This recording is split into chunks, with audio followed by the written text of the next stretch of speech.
Senhor Deus Todo-Poderoso, ajuda-nos aqui pelas misericórdias de Cristo a entregarmos a Tua palavra de tal maneira que todos possamos escutar a Tua voz e darmos ouvidos ao Senhor. Por isso nós pedimos ao Senhor que o Senhor nos abençoe aqui e que toda honra, glória e louvor sejam dados hoje e eternamente, unicamente ao Senhor. No nome de Jesus Cristo. Amém e amém. Nesses dias, essa semana que se passou, eu fui despertado, eu acordei ouvindo uma palavra. Uma palavra que Deus, eu me atrevo a dizer assim, falava a mim. A palavra é areteia. Estranha palavra de eu escutar. Eu fui desperto, literalmente, ouvindo areteia. Areteia. Eu não sou um conhecedor profundo da língua bíblica, nem do hebraico, nem do grego. Sou apenas um curioso, digamos assim, com noções de hebraico, com noções de grego, sem saber verdadeiramente, como um estudioso saberia, o hebraico, o grego, o aramaico, as línguas que fazem parte das línguas originais das Sagradas Escrituras. Mas, para minha surpresa, areteia é uma palavra grega. É uma palavra grega que Sócrates, o grande filósofo grego, a considerava uma grande virtude. Areteia tem um sentido de uma indignação que não é uma ira, que não é uma cólera, mas é uma indignação diante das coisas que estão postas, das coisas colocadas, que podem nos limitar ou nos impedir. Areteia é um não conformismo que cria em mim, cria em cada pessoa aquela determinação necessária para que alcancemos o cumprimento do propósito, ou mesmo do destino de nossas vidas. Nós precisamos desse, eu vou chamar assim, por favor, como eu disse, eu não sou um estudioso, um filólogo da língua grega, mas desse espírito destemido, desse espírito de ousadia, desse espírito que tomamos força e seguimos em frente, de não desistência, de não se abater, de não importando quão grandes sejam os obstáculos, quão difíceis possam ser, irmos em frente, confiando plenamente que chegaremos ao nosso destino. Para onde devemos ir? Essa palavra, eu me atrevo a dizer isso, Deus falando comigo, Deus ministrado esta palavra a mim, diz: Senhor, nós precisamos disso. Nós precisamos desta virtude, nós precisamos desta característica que faz, como a Bíblia diz, da fraqueza suscitarmos força. não permitindo que o inimigo utilize algo nas nossas vidas, porque muitas vezes as nossas fraquezas ou os nossos pontos fracos se tornam para o nosso adversário os pontos fortes para ele lutar contra nós. E nós não podemos permitir isso.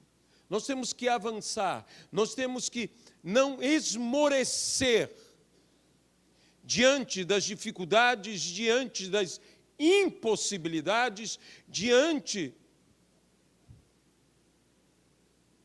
do que nos é difícil crer. Quando vemos as coisas por uma ótica que nos desanima, voltamos a nos animar. Esta é uma virtude, é aquela justa indignação. Quando nos deparamos, volto a dizer,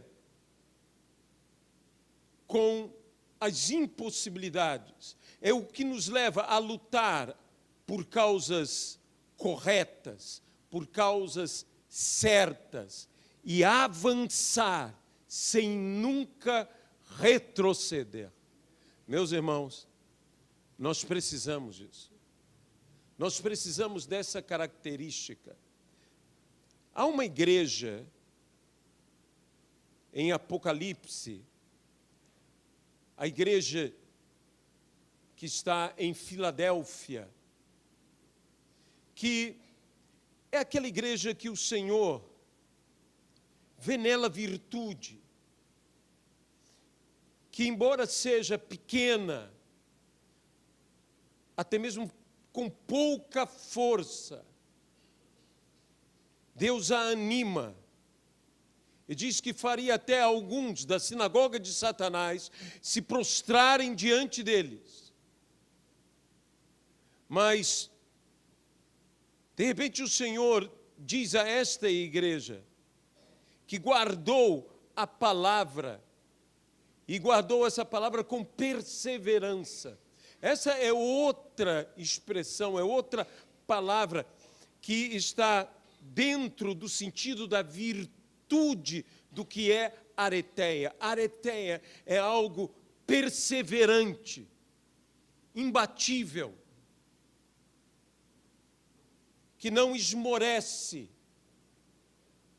que não desiste. Então, persevera, se mantém no propósito. Mas diz o Senhor a esta igreja: eu venho sem demora. Por isso, conserva o que tens, para que ninguém tome a tua coroa. Paulo fala sobre uma coroa que nos está reservada. E aqui, João, em Apocalipse, fala que ninguém tome a tua coroa. Nós precisamos de um sentimento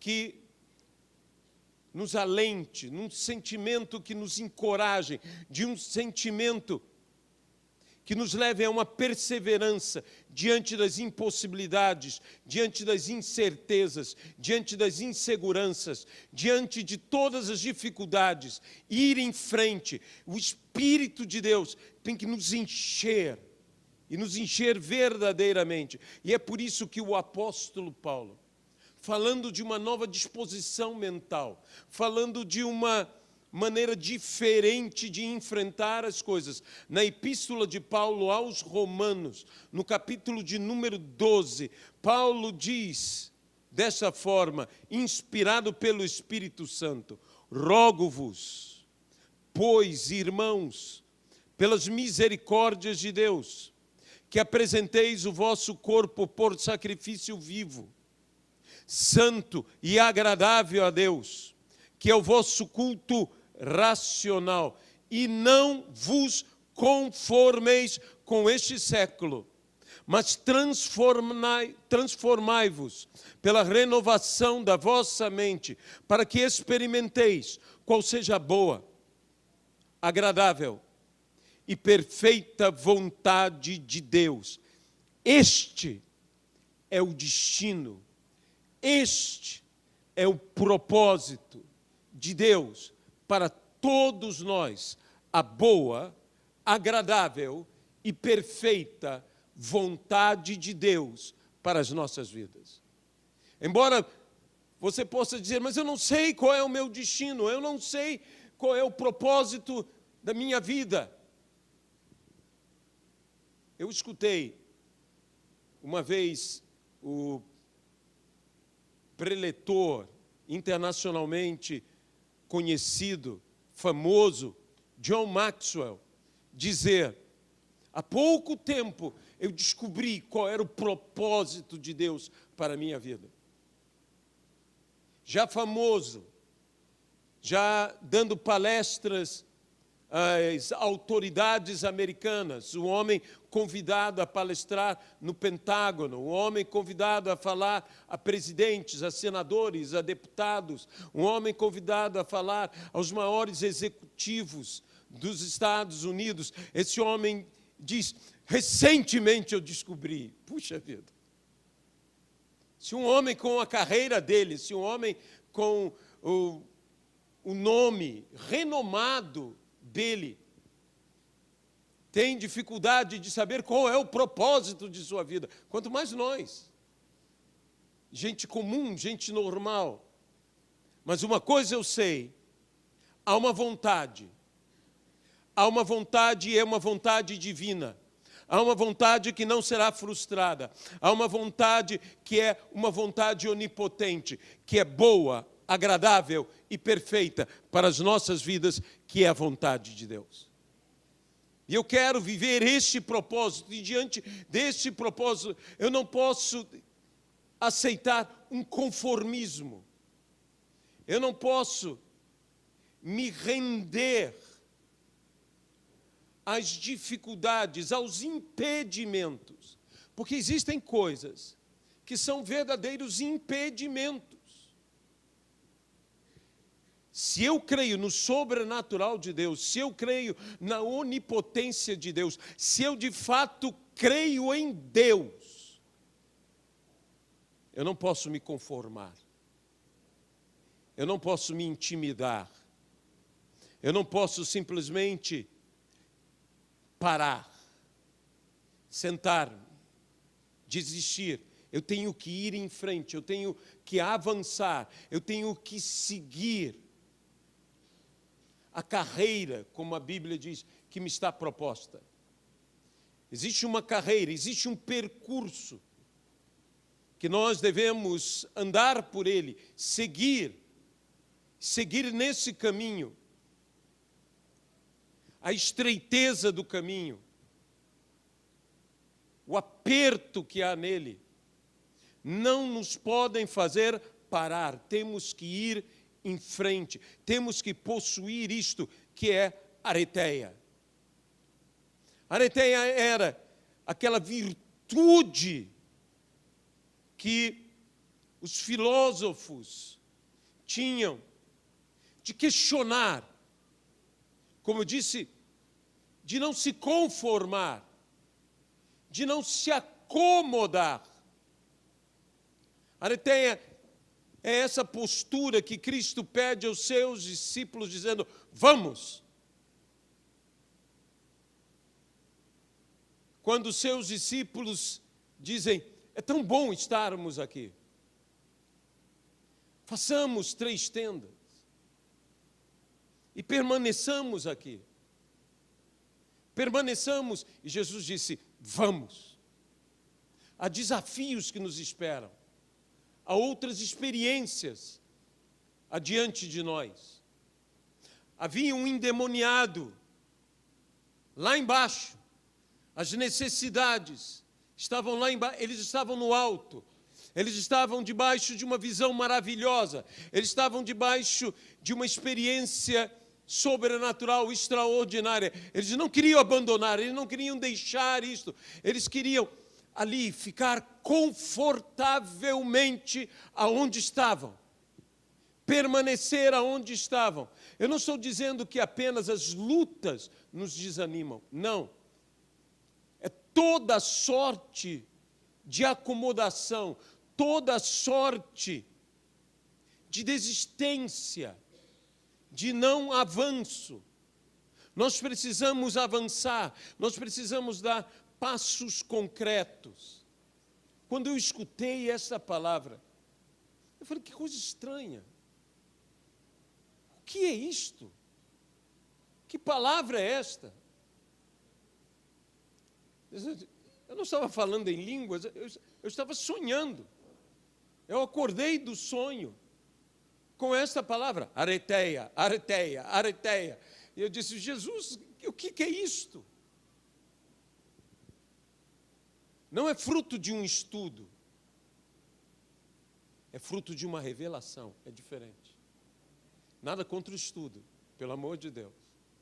Eu tive que pesquisar, eu tive que estudar, eu tive que buscar, eu tive que da onde é, que palavra é esta? Já que Deus não me dava interpretação, apenas me deu a palavra, jogou a palavra para mim. Mas quando eu vi, eu falei, Senhor, é isso que o Senhor quer de nós.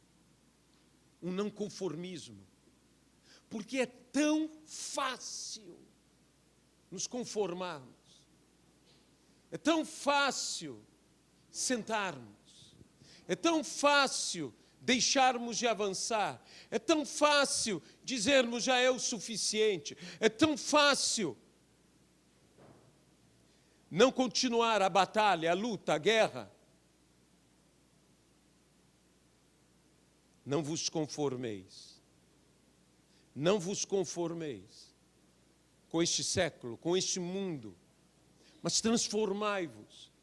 Pela renovação da vossa mente, para que possais experimentar qual é a boa, agradável e perfeita vontade de Deus, para que nós possamos alcançar o propósito de Deus para as nossas vidas. Deus tem um propósito para você.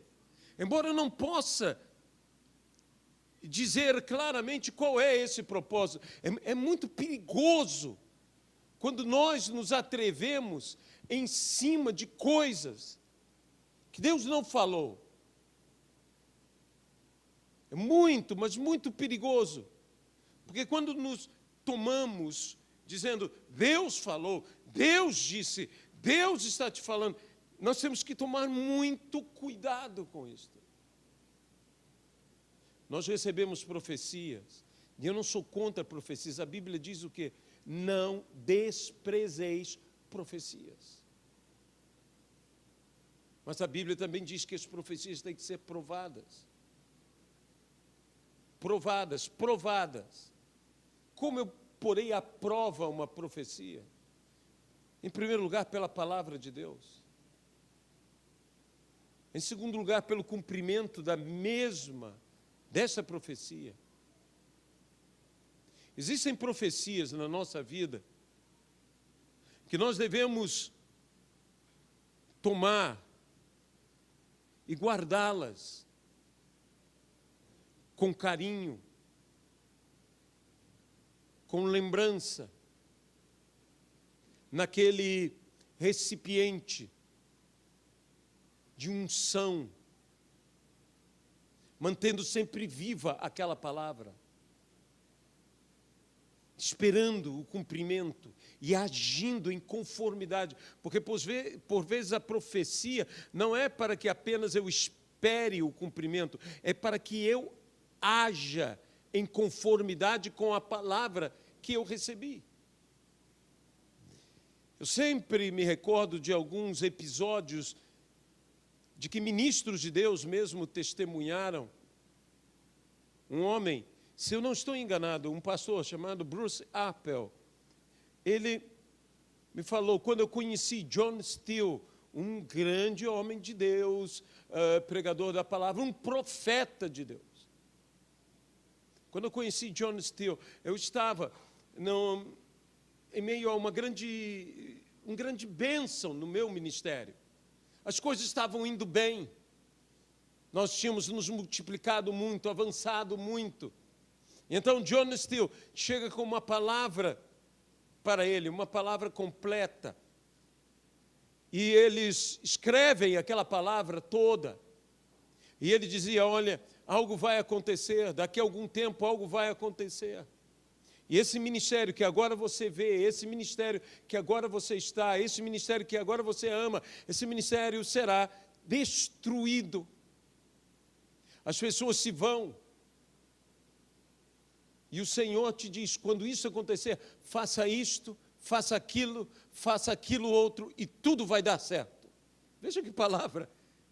Mas quando ele ouviu aquela palavra, que tudo seria destruído, ele disse, isso não pode ser de Deus. E ele confessou, ele disse, sabe o que eu fiz com aquela profecia? Eu peguei aquela profecia e eu joguei no fundo da minha gaveta. E passado um tempo, houve um problema naquele ministério. E o ministério foi todo desfacelado, destruído. E ele então, voltando à sua casa, diante daquela situação toda, rachas, divisões, e ele chega e se ajoelha diante de Deus orando e diz, Senhor, o que eu faço? E Deus fez ele, vá na sua gaveta. O que você jogou lá no fundo da gaveta. E estava lá o caminho todo que ele deveria seguir. Aquela profecia antiga que foi tão desagradável que ele declarou que aquilo não podia ser de Deus. E ele teve que dizer, não, de fato, foi Deus falando. Hoje, plenamente restaurado, seguiu aqueles passos que Deus havia lhe dado. Olha, eu amo ao Senhor. O nosso Deus é um Deus que nos previne. O nosso Deus é um Deus que nos adverte, não apenas para nos repreender, não, mas para que estejamos preparados. Preparados o quê? Para o dia mau. Mas quando acontecem essas coisas, a grande tentação que nós temos é a tentação do desânimo, de desanimarmos, de nos enfraquecermos, de estarmos cansados, de dizermos, basta, eu não aguento mais, eu não aguento mais. E aí Deus tem que nos buscar, Deus tem que produzir em nós um ânimo novo, uma coragem, uma ousadia, onde nós estamos vendo, mas não estamos nos indignando como deveríamos nos indignar diante das coisas erradas, diante das coisas incorretas. Não estamos mais lutando, estamos nos omitindo. Por quê? Porque estamos cansados, porque estamos sobrecarregados, porque já não encontramos forças, já não temos vigor. E então uma virtude toma conta de nós. Uma virtude que nos faz levantar no campo de batalha e ir em frente. Uma virtude que nos faz suscitar força da onde não temos mais força. Quando praticamente dando um brado, nós vamos em frente. E meus irmãos, nós precisamos disso. Essa é a maneira de podermos fazer a obra de Deus, como a obra de Deus deve ser feita. Não apenas com um brado de vitória, mas com um brado para a vitória. Não apenas quando vencemos, mas quando lutamos, quando avançamos. Essa virtude, que eu chamarei assim, do não conformismo, de não aceitar as coisas como elas estão, de sermos cheios do Espírito Santo, de dizermos, até hoje eu não consegui, mas eu vou conseguir. De olharmos o barco vazio, mas lançarmos de novo a rede, confiados na palavra do Senhor. e vivermos o sobrenatural, vivermos o milagre de Deus, vivermos o extraordinário do Senhor. Nós precisamos desta virtude. Veja bem, areteia não é uma indignação qualquer, não é uma ira, uma cólera. A gente que acha, não, você tem que irar, até usando o texto bíblico, irai-vos e não pequeis. Não se ponha o sol sobre a vossa ira. Irai-vos e não pequeis. Mas não é ira. Não é isto. É não conformismo. É não aceitar. Não aceitar as coisas como elas nos são vendidas, como elas nos são entregues. Não dizer, as coisas são assim mesmo. Não se entregar a um fatalismo, mas avançar em excelência e em fé. Fé. Dizendo à montanha, mova-se. Você sabe que deve ser algo muito interessante, uma pessoa mover a montanha, como foi algo extraordinário quando Moisés teve que abrir o Mar Vermelho. Teve que entrar num campo, que é o campo do absurdo. Existe um campo no milagre, que é o campo do absurdo. Onde, como é que um mar vai se abrir? Você sabe que as pessoas que estudam isto e muitos que buscam isso, aprovar as Sagradas Escrituras, tentam colocar, dizendo, não, mas é que aconteceu uma coisa, houve um terremoto, houve isto, houve aquilo, ou se secou e depois...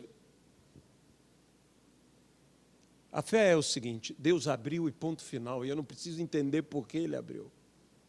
Eu não preciso provar que Ele abriu. O sol parou, a lua parou, eu não preciso provar que o sol parou e a lua parou. Eu não preciso destas coisas, eu não preciso deste caminho. Meus irmãos, amados irmãos, eu quero ter este espírito combativo, intelectualmente combativo, espiritualmente combatido, fisicamente combativo, porque nós perdemos a nossa batalha, em primeiro lugar, no campo da nossa mente.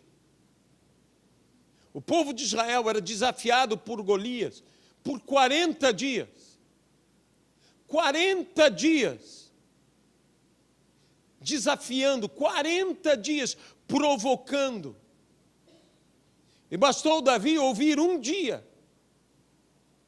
E tomou a atitude que ninguém havia tomado antes. Davi tomou a atitude. Davi foi quem tomou a atitude, porque Davi tinha uma postura mental, digamos assim, racional, diferente de todos os outros. Todos os outros raciocinavam de uma maneira, Davi raciocinou de outra maneira. Deus não precisa de coisas grandes para nos dar a vitória. Deus pode usar coisas pequenas para nos dar a vitória, porque Ele é maior do que os nossos desafios. E o que Deus usou para Davi ter a vitória foi apenas uma pequena pedra. Sabe, uma pequena pedra. É algo talvez até mesmo desprezado. Mas foi essa pequena pedra que nas mãos de Davi, pelo poder de Deus, fez com que o gigante filisteu caísse aos seus pés, fosse derrotado por ele, fosse vencido por ele. Deus pode usar pequenas coisas para te dar vitória sobre coisas gigantescas. Deus não precisa lutar com uma coisa gigantesca, com coisas gigantescas. Ele pode perfeitamente dar a vitória sobre coisas gigantescas. Quantos desafios gigantescos você tem? Quantos desafios gigantescos eu tenho? Quantos desafios gigantescos tem nos afrontado dia após dia, tem nos desafiado?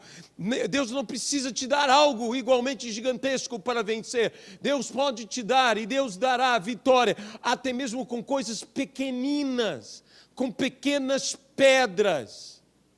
Deus é Deus de maravilhas.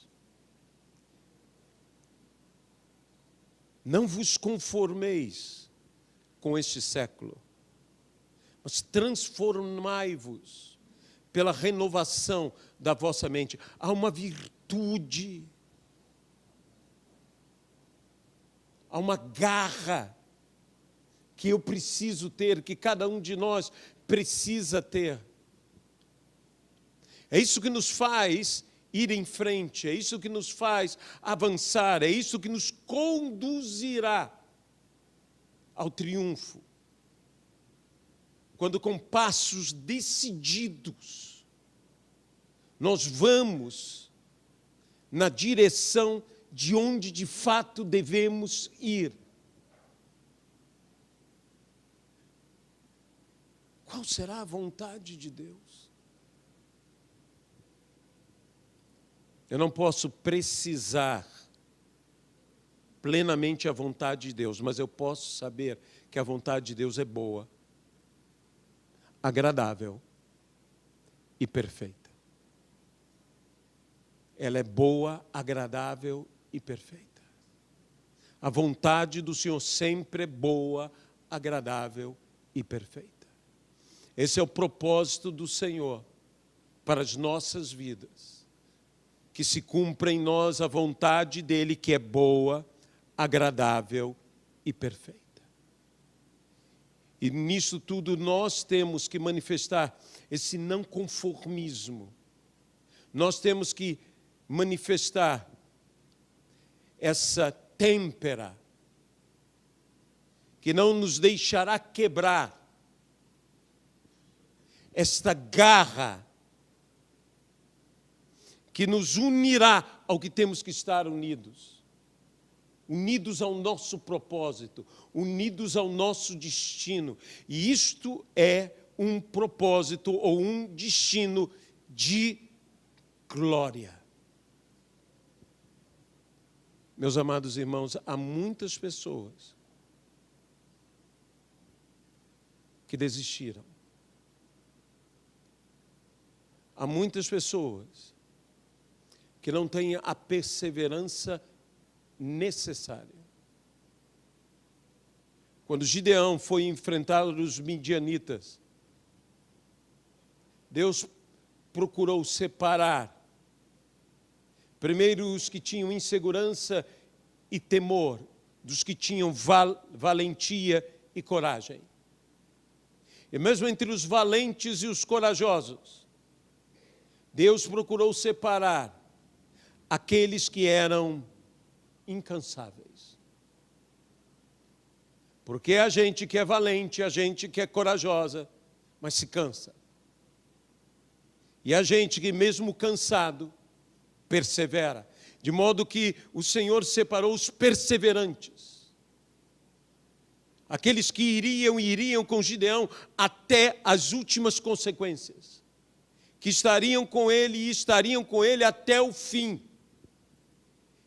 Aqueles que não iriam esmorecer.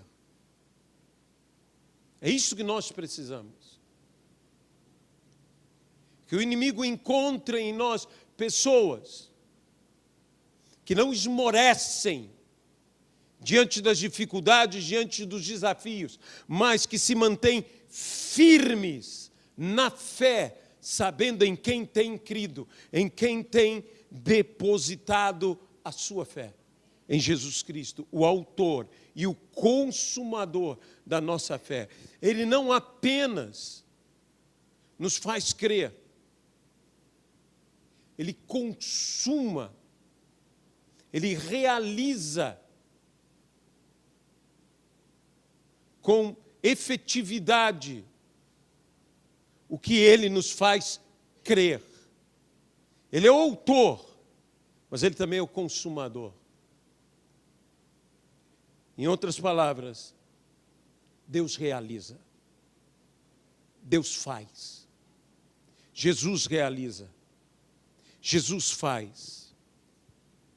Nós precisamos deste areteia,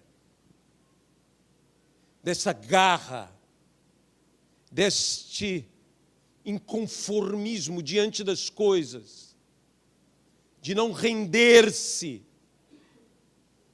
de continuar, de batalhar até o fim. Até o fim. Não vos conformeis com esse século. É óbvio que essa palavra vai muito além do não vos conformeis com esse século. Não tomem a forma. Existe uma forma que quer ser imposta a nós, para que nós venhamos a entrar nessa forma, tomando essa forma. Não vos conformeis com este século, mas transformai-vos. Não aceite o conforme. Viva o transforme. Nós temos que viver a transformação, transformando vidas e coisas, realidades e tempos. Para isso, tendo essa excelência, tendo essa virtude de ir em frente, de poder dizer: Senhor, eu sei que o meu Redentor vive. Jó podia ter se entregue à sua condição, mas naquele dia ele deu um grito, o grito de: eu sei que ele vive. Eu sei que Ele está vivo e Ele vai se levantar. E quando Deus se levanta, Ele nos ergue. Quando Deus se levanta, Ele nos exalta. Quando Deus se levanta, Ele nos beneficia. Eu sei que o meu Redentor vive. No nome de Jesus Cristo. Senhor nosso Deus, nós precisamos viver, não nos conformando, sermos conquistadores, sermos aqueles que sobem as montanhas, que vencem as batalhas. Nós não podemos, Senhor, nos render. Nós não podemos desanimar. Nós não podemos esmorecer. Dá-nos esse inconformismo. Dá-nos esse valor. Esta areteia.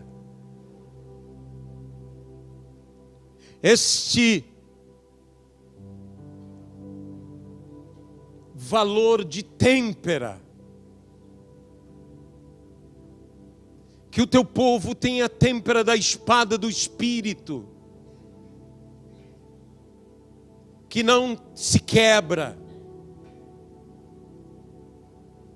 que o teu povo possa avançar, que não nos rendamos, que não percamos o ânimo, que não nos cansemos, que não nos prostremos, que não venhamos a desfalecer.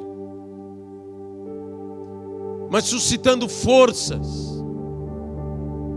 Da nossa fraqueza, avancemos.